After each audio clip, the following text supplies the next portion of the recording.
At saka, ano, syempre nung college ka, dahil syempre may mga nakikita kang ibang players na sobrang angat talaga sa'yo. Yan. So, parang ang tingin nyo sa kanila, perfect. Like, ay, kaya niya talaga lahat. Lahat puntos niya. Ganun, parang 100% talaga. Pero nung tumatanda ako, na-realize ko na kahit nga mga international players, pumupuntos lang sila ng 10 points, 15 points, international na yun nag-error na sila, nag-error service, hindi nakaka-receive, napepesan sila. So, nare-realize ko na, ay, hindi ko pala dapat isipin maging perfect. Ang isipin ko paano ako bumabawi sa mga mistakes ko. Paano ako mag-grow sa mga pagkakamali ko, gano'n.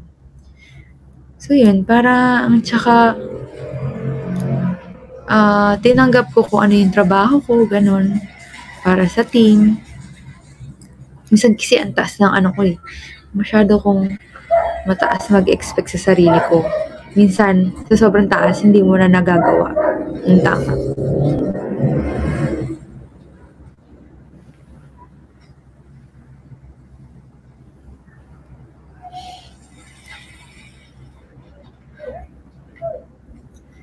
Yeah, yun. Ayun, pag kunyari, okay, hindi tayo makabawi sa palo, okay, bawi na lang tayo sa likod, ganyan. Nandun na lang talaga. Ang kinakaya.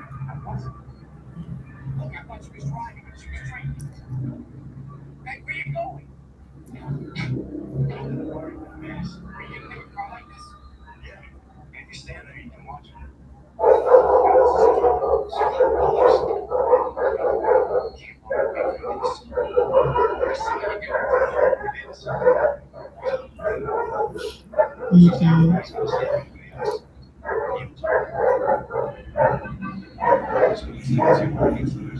Feeling ko yun din naman yung struggle ng ibang players.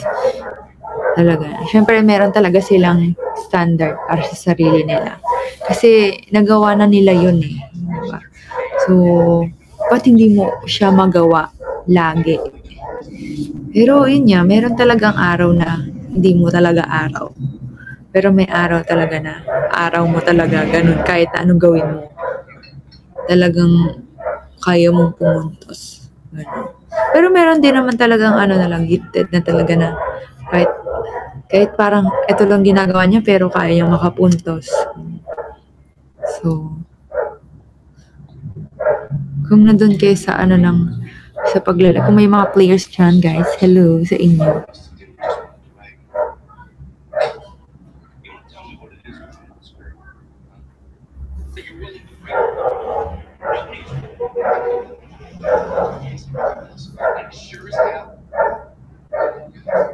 By the way guys, yung gift po, ayan po, o sa upper right po, ang send na gift please. Thank you po. Start money money, let's go and panalo.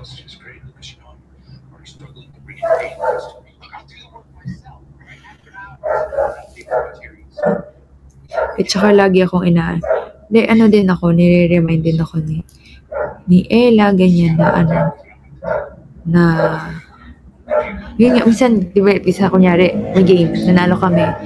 Sabi ko, ang pangat ang laro ko, ganyan. Tapos sabi niya, di kaya, ang ganda-ganda ng laro mo. So, may ganun ako lagi. I think di talaga nawawala. Siguro di lang ako, madaming ganun na player.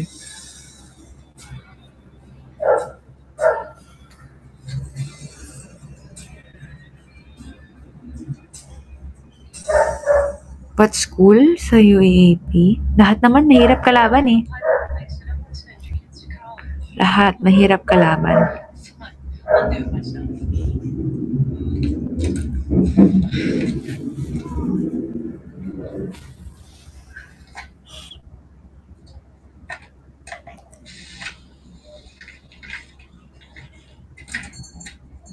Sorry, we just closed it.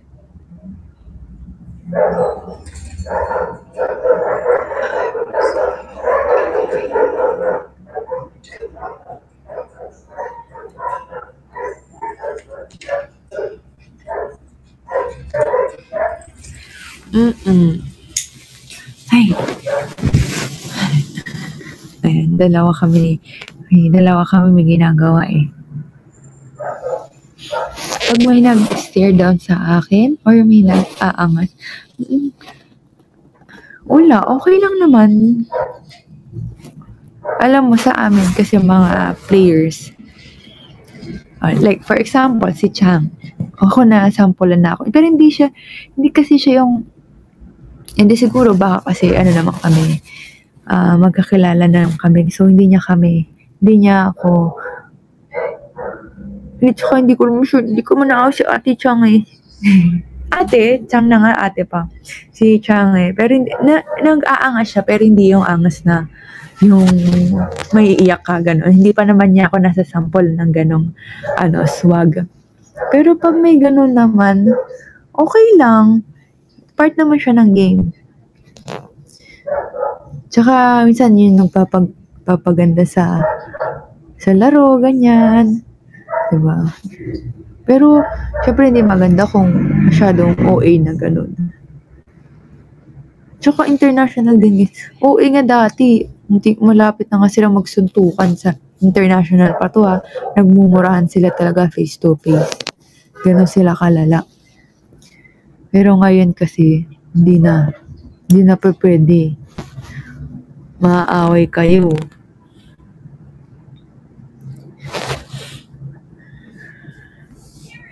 Pero pag may ganun, okay lang naman.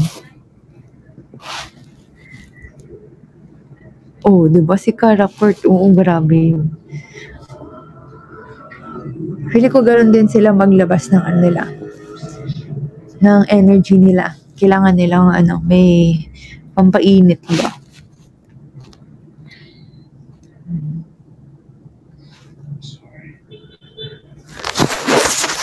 Oo, sino pa to? May isa pang player sa international, si Russian siya. Tapos, si Fabiana ba to ng Brazil? Kung may mga fan dyan ng talaga volleyball, ayan. Sisigawan talaga sila tapos sila.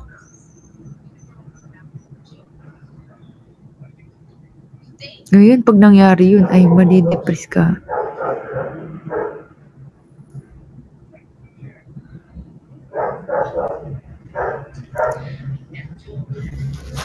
Japan.